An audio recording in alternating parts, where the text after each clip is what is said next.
Hi pre-algebra students, welcome to math class today. This video is to show you how to work out the problems that I assigned from lesson 90. We'll start with number 3. Okay, number 3 is an original change new math problem. So you had a price of $45 that was increased 8% for sales tax. So I drew my original change new chart. My original price is $45. My original percent is 100%. It increased to 108%, so I need to know the new price. So I created a proportion. 100 over 108 is equal to 45 over the new price. Okay, I did my cross products, and I came out with my new price is $48.60.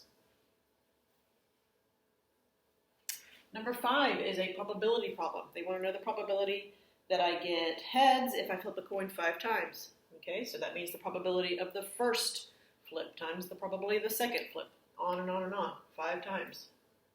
If I multiply my 1s across the top, it's still 1. 2 to the 5th is 32. So my probability is 1 out of 32. Number 7 was a tough one.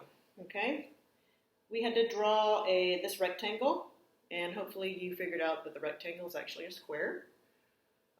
We drew the rectangle, and then it asked us to find the length of each side. Okay, well this is one of those that we have to really do some thinking and see that if I form a right triangle off each side, the sides of my square become the hypotenuse of my right triangle. Okay, so if I draw my right triangle, the legs measure 3 and 1.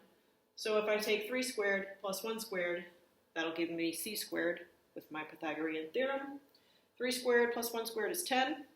10 is equal to c squared, but I want c, not c squared. So I square root both sides. I get that c is equal to radical 10 units. So each side on my square measures radical 10 units. Number 8 asks us to find the area of this square. If I know that each side measures radical 10 units, radical 10 times radical 10 gives me 10 square units, 10 units squared. Number 10 is an order of operations and exponent problem. Okay, so negative 3 to the 1, anything to the 1 is itself. It remains negative 3. 3 squared is 9. Quantity negative 3 cubed means negative 3 times negative 3 times negative 3. That gives me a negative result, negative 27. So from this line to here, I've just taken care of my exponents and rewritten. Okay? So now I don't have any more exponents. Now I just need to add and subtract from left to right. Okay? Negative 3 minus 9. Okay, we can think about it as same sign, add and keep. Or I can think about this as a subtraction, so I want to say add a negative. Okay? So negative 3 plus a negative 9 gives me negative 12. We want to change this subtraction to an addition.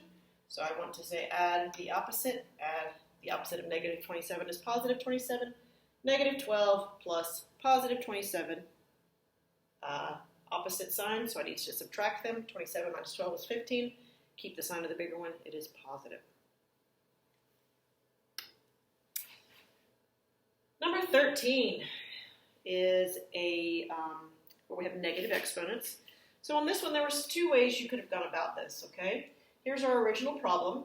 The first way I worked it out, I went ahead, since I had negative exponents here, I brought x to the 2 down to the bottom of a fraction to make my exponent positive. Okay? Same thing here with y to the negative 3. If I push it down to the bottom of the fraction, it becomes positive. My 2 stays on top, my xy stays on top. I cancel what cancels here, and I end up with 2 over x y squared. Or you may have noticed that I have x to the negative 2 combined with an x to the 1. If there's no exponents, it's assumed to be 1. So I can combine a negative 2 and a positive 1 and come up with negative 1, x to the negative 1. Y to the negative 3, y to the positive 1, a negative 3 and a positive 1 give me a negative 2. And from there, I could have taken my x to the negative 1 and pushed it to the bottom of the fraction, y to the negative 2, pushed it to the bottom of the fraction. to become positive exponents. You get the same answer, just two different ways of going about it. Okay, number 15. So in number 15, they give us some rates, times, and the average speed of getting to work. Okay, so they asked us to graph these pairs. So we had 30 and 90, 45 miles an hour takes 60 minutes. Okay, 50 miles an hour takes 54 minutes, and then 60 miles an hour takes 45 minutes. Okay, hopefully you realize that this was an inverse variation. The faster you go, the less time it takes to get there. So this is the graph of our information. Okay. B asks for how long it would take if she was traveling at 55. Hopefully you noticed on my graph here, I counted by tens. 10, 20, 30, 40, 50. If she's going 55 miles an hour, I'm going to go up to where I meet my graph. Bam, right there. And it's going to be about 50, whoops, I think if she was going, 55 miles an hour, 1, 2, 3, 4, 5, halfway. That gives me right here. Okay, so it would take her about 50 minutes. 10, 20, 30, 40, 50. Okay? Okay, next one is our system of equations. Okay? So they give us these two equations to go along with their story that Bingham and Gridley each thought of a number. Bingham's number is 5 less than Gridley's. The sum of the numbers is 3. Okay, the sum of the numbers is 3. One of the numbers is 5 less than the other. Okay, so this one's already in slope-intercept form. So I said, well, my y-intercept is at -5. My slope is +1, up 1 over 1. So here is the graph of y equals x minus 5. X plus y equals 3. I said, well, I need to use intercepts on this one. So if x is 0, y is 3. If y is 0, x is 3. I graphed those points. I drew my line. The point where they intersect was at 4, -1. Okay, it says Bingham's number was 5 less. So this one must be Bingham's number, and this one must be Gridley's number. Okay? Okay. 17 is our question about our sets. Okay? The first set, A, is counting by 2s up to 12, and B, we're counting by 3s up to 12. Okay? The first thing they ask is for the intersection of A and B. A intersection B. That means what elements do they both have? They both have 6 and 12. Okay? So we said the intersection of A and B is the set of 6 and 12.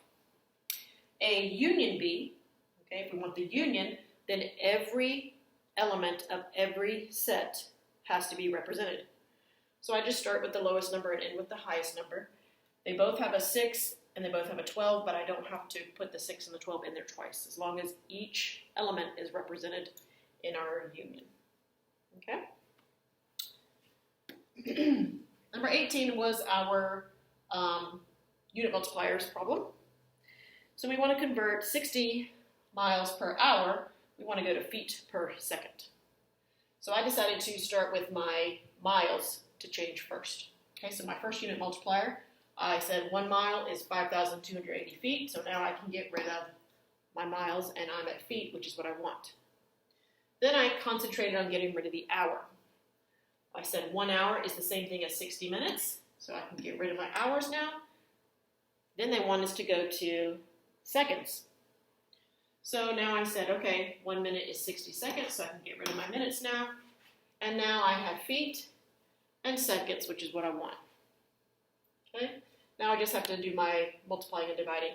Maybe you saw that I have a 60 on top here and a 60 on bottom here, so those can reduce. So now you just have 5,280 divided by 60, and your final answer is 88 feet per second. Okay, number 20, we have a factoring problem, then a distribution problem. 5m squared minus 40m plus 5. I have to look for a common factor in all these terms. Here's the first term, here's the second term, here's the third term. They are each able to be divided by a 5. Okay, so I'm going to remove a 5, Okay? Then I divide each by 5 and see what's left. 5m squared divided by 5 leaves me with m squared. Negative 40n divided by 5 leaves me with negative 8m. Positive 5 divided by 5 leaves me with positive 1. Okay? So on our distribution, 7x times x minus 3, I multiply 7x times x, I get 7x squared. 7x times a negative 3 gives me negative 21x. Number 23, 4/5 minus 2/3 x equals 14/15.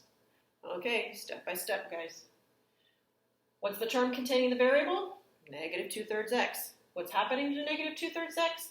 It's being added by 4/5. So how do I undo add 4/5? Subtract 4/5 from both sides. Subtract 4/5 here, and it's gone. I subtract 4/5 here. I had to change my 4/5 to 12/15 to have a common denominator. 4/15 minus 12/15 gives me 2/15. Okay?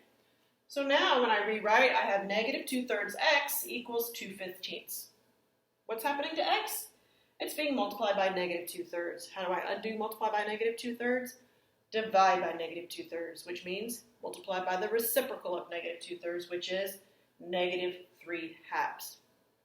So I'm going to multiply both sides by negative 3/2. Okay, when I multiply it by over here, I just end up with 1x, which is what I want. 2/15 times negative 3/2 leaves me with negative 3/15, which reduces to negative 1/5. Number 24, last one. Negative m over 3 equals 3. Now remember, when we have a negative in front of a fraction like that, we can take the negative and put it with the m, the negative and put it with the 3, or the negative and put it just to the outside of the fraction. I decided to act like my negative was down here, because then I can say what's happening to m? It's being divided by a negative 3. So that means, how do I undo it? I multiply by a negative 3 on both sides. Okay, if I multiply by negative 3 here, these make 1.